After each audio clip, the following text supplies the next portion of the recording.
could feed 22 horses every morning. People like to have breakfast. Imagine an 8.5-year-old kid getting up in the dark, keeping it up, and going outside, opening the barn door. Remember, there would be like 30 rats every time they would scurry around, and I would hope that none of them would stay around. And one time I was back and I said, "Dad, can you come with me?"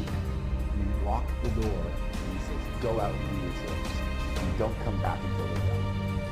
It was kind of the beginning of me realizing that I wasn't in a supportive environment. And I learned one thing, and one thing only, is that if I was willing to work hard, then I could get my dad's attention. I remember waking up, I was about 13 or 14 years old, and this was the day my dad was going to go, yes. This was the day we were going to play together. We were going to throw the football back and forth. And I was super excited. I jumped out of my bed, and I ran down the stairs, and I saw my father, who always is. His ankle was chained to the desk. But as I got closer,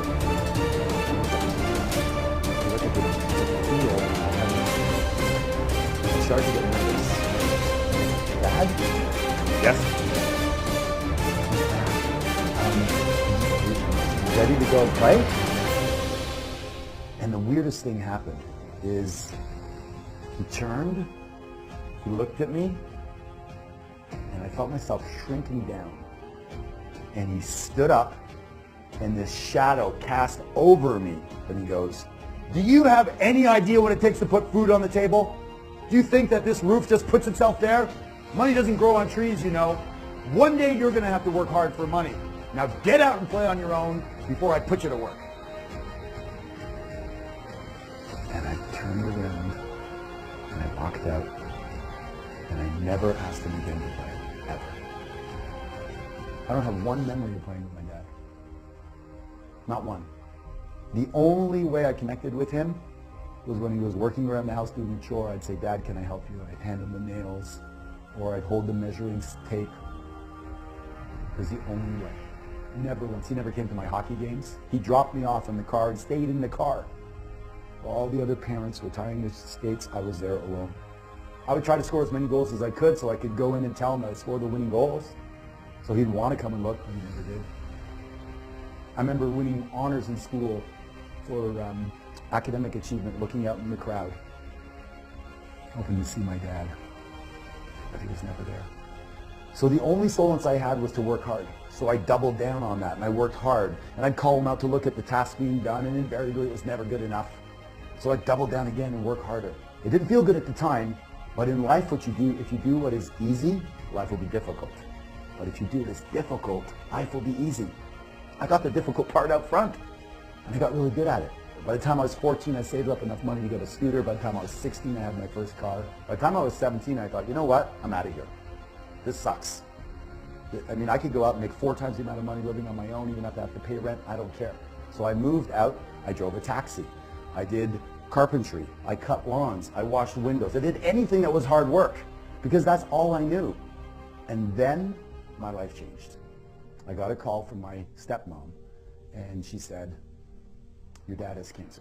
So I jumped on a plane and I did everything I could. I took care of the house. He said to me he had some back taxes from Canada that were unpaid. I said, "Yes, I'll pay them for you." I did everything I possibly could. And I remember the day I had to leave to go back to take care of my family. I had a young son at the time, and I had nothing left. And I asked my dad, well, he was probably 98 pounds lying in the bed. And I said, "Dad, can you think of a time when I made you proud?"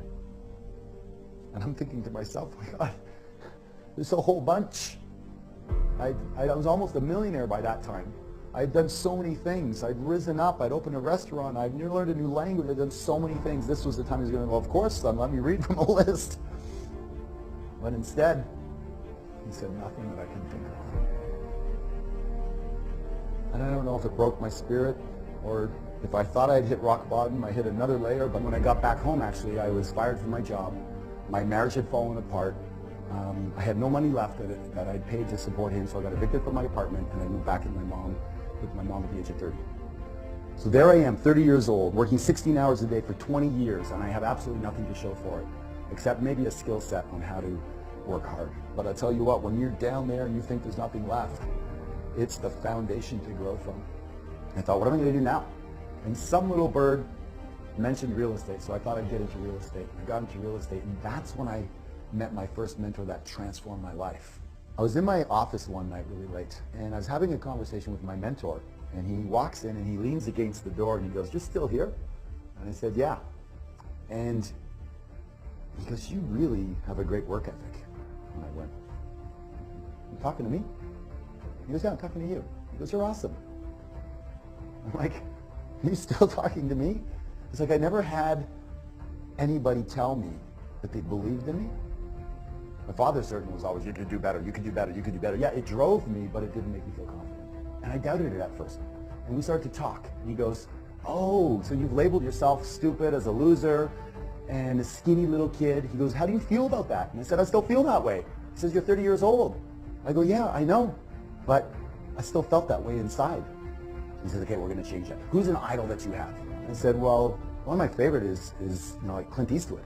He's like rugged. I'm kind of rugged. I feel rugged." He goes, "Perfect. How does that feel when you say that?" I said, "That feels pretty good." He goes, "That's it. I want you to say that 1,000 times. 1,000 times every day, or more if you want. Loser out, ruggedly handsome in." So now what we're going to do is we're going to reprogram your brain. Your brain is like software. We're just going to reprogram it. I said, "How do I do that?" He goes, "Just every time you have a chance, say, 'I'm ruggedly handsome, I'm ruggedly handsome.'" So the words that follow I am follow you. You just didn't know it. You had shitty programming. But now we're going to change that and change that forever. And I remember driving home, I was so excited.